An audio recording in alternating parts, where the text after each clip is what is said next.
Here's 3 ways that you can spin a lot of the negative news that you've been getting in politics from the Trump administration to make you feel a little bit better.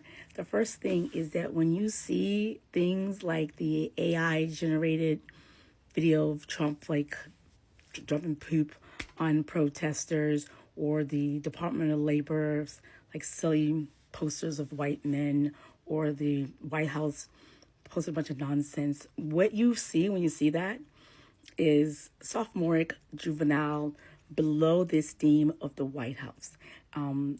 For a long time, for most countries, for the history of this nation and other countries, a certain stature and elevatedness of the White House. The people who are working in the Trump White House work their butts off to be in a position where they could say they're a top public official. Before Donald Trump, they shunned Donald Trump. They knew where he was. J.D. Vance, Pete Hegseth, Tulsi Gabbard, all of them said negative things about Donald Trump for the most part because they know who he is. They knew he was like bottom gutter trash. I hate to say this, but they knew that. So now that's them. And they left a social circle, a political elite circle that included people that, like them once upon a time, looked down on Donald Trump's behavior and all of that, and looked at it as beneath the office and substandard for the most part in terms of like what we expect, the elevatedness we expect of the office. So now they're aligned with that. When they leave, when Donald Trump's over, for them to return to those graces and most respective corners, it's going to be hard for them because they've already sold themselves out. So when you look at them, you pity them and say that's a shame that you've sacrificed all that you worked for hard to be associated with this trash. And it's really embarrassing. It's embarrassing for us, but it's more embarrassing for you because we know that wasn't us. You have to live with that. That's part of your career. That's part of your legacy. Your children, your family, everyone has to know that you're associated with the brutality, the sophomoric, childish crap that we saw. So, yeah, they think they're hurting us, but we're looking at them like, damn, you really screwed up your whole life for this man who has one foot in the grave. The second way you can spin it, when you see Donald Trump's executive order, look at it as just like an old guy and dementia patient, and the staff give them a piece of paper and some crayons just to draw and reminisce about their old times. And when they're done, they crumple up the paper, or they fold it and put it in a box in the corner. That's the weight of his executive orders. They're not based on reality. They're not based on law. They're not based on the authority for him to do it. They're not good. They're not as better than the piece of paper that they're written on. And that's why they get challenged. That's why they get pushed down. That's why a lot of people don't even take it seriously. 10 months in, you have to know by now, given how a lot of them have been overruled, despite the Supreme Court being funny. But for the most part, you know they're lawless and they have no weight in them. And they're not gonna last.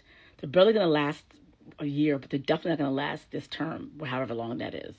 So trash. It's kind of like, leave it as is. Just don't, it's hard not to think of it because they're like kind of crazy, but at the end of the day, it's like a dementia patient in an old folks home scribbling on a piece of paper. That's what executive orders are. Trash. A third way, for those people who are on Fox News and popping off and saying all sorts of stuff that's indefensible, especially the congressmen who are Donald Trump's surrogates, who go on Fox and go on TV and say such crazy, heinous things that they know very well is wrong. Because before the era of Donald Trump, these people are old enough. They're in their 50s. They're in their 60s. They know of a time before the Trump era, all of this bottom, below the barrel, like trash, gutter nonsense that Trump has dragged down this theme. They once upon a time knew very well that was wrong, that that's unconstitutional. They took an oath to the Constitution. For them to be saying stuff and like green-lighting the ability for Donald Trump to turn United States representative democracy into some authoritarian, dictatorial, like garbage of society is like, that lives forever. When you say garbage and you defend it as indefensible on TV, that carries you, that follows you forever. When Donald Trump is gone and no longer in, don't try to return to the graces of civilized circles of esteemed. When we elevate it and bring it back up to the standards, you dragged it down there, stay down there. We're not welcoming you back in because we have your receipts. What you said on TV, on Fox News, is going to follow you for the rest of your life, because I know that I am. If I ever see any of those people on TV or anyone trying to crawl their way back into TV of civil society, we have to make sure that we let them know. The same way that Jim Jordan is haunted by when he was a gym coach, what he did. anytime he says anything or posts anything, it's under there. No one's ever going to live it down. He's never going to live it down. We're going to remind people generations from now who weren't here, when they speak, they say, oh, this is the guy who on Fox News went and said that Donald Trump could have a third term, despite the fact that we know that takes a 3/4 vote of the states. He knew that, but he still said that. He still floated that. So yeah, so you're those folks who are saying all these things like that and they think they're hurting us, pity them, because they are pathetic. That they know very well. All of the Marco Rubio, Pam Bondi had aspirations. They all had aspirations. They all had good, high hopes of esteem and motivation, and they had all of these, like, I don't know, they had these aspirations of being these great people. And they hooked themselves on a clown show, and now they are tainted by all the garbage.